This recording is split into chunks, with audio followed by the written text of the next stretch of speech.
What's going on? Viper here. I'm back in Myth Survival. Today I'm going to go over the repair bench, the traps, and the carjack device.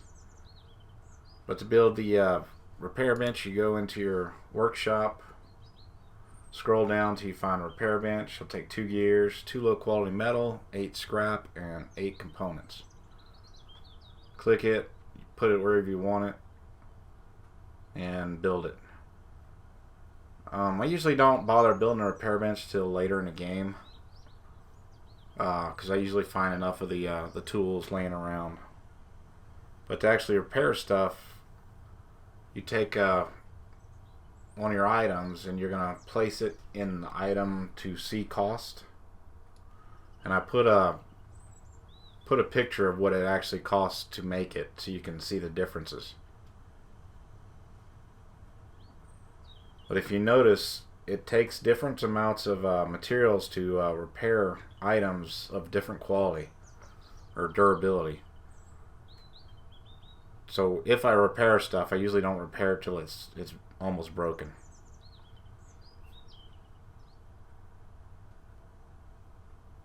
But here we got the saw,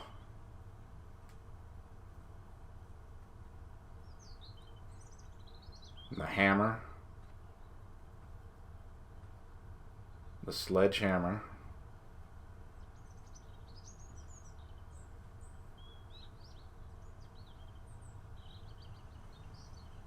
and the pickaxe,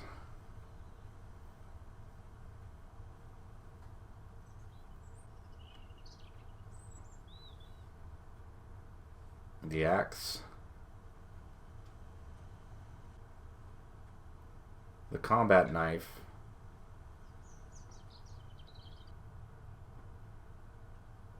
the machete,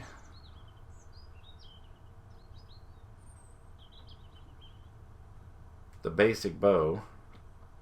That's hardly damaged, so.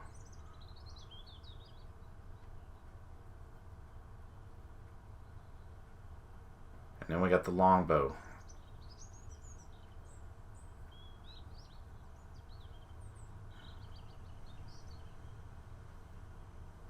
And I'll actually go ahead and repair my sledgehammer.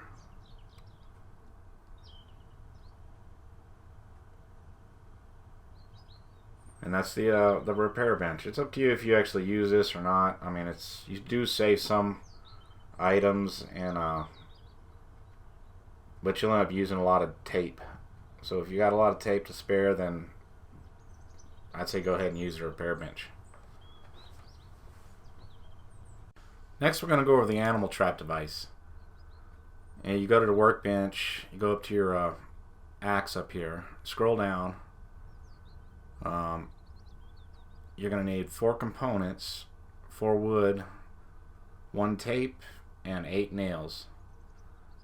And then I'm going to go ahead and make 3 of these. The traps, for some reason, they stop working after you catch 3 or 4 animals.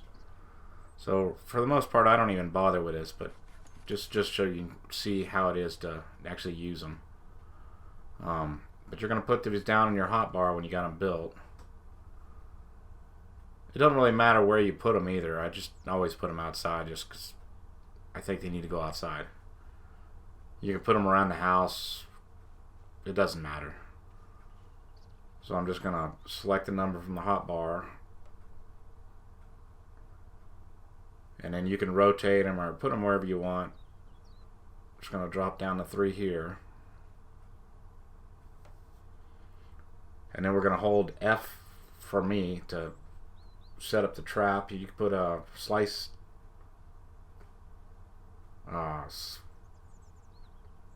apples in it. You can put in carrots, blueberries. I think you can also put in potatoes as well. But then you're going to wait half a day to a day for them to actually find an animal. And then you'll just harvest it. And you'll see the little caught animal symbol. And then to harvest the actual animals, you'll click on the harvest in your inventory and then just hit harvest, just like you do the apples or the chickens. Now to cook this meat, some people have a problem with using the grill. I'm going to light it, but I always light it first and then I put the meat on, and you'll hear like a sizzle. If you don't hear that sizzle, then something's wrong. You could try to move your grill stand off of it and then put it back on it, and this is just the render the fat. I sped up time, so it takes a little bit longer than this to for the meat to actually cook. But if I have a bunch of meat, I'll end up eating one of the stacks, and then the meat will be done by the time it finishes eating it. And that's your animal traps. Build them if you want them, but I don't bother right now. Last, we're going to go over the Carjack device. It's under your axe in the workbench. You scroll down, you'll see it.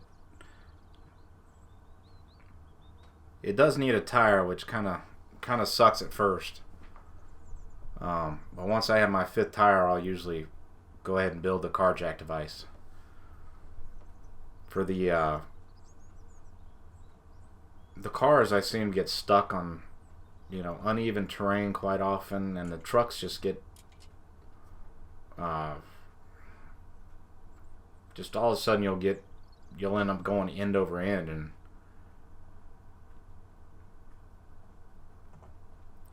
But you can move these cars that are on without tires. You can move regular tires. You can't move them far like you used to. You used to be able to run with this thing and move around with it, but now you're kind of stuck in place.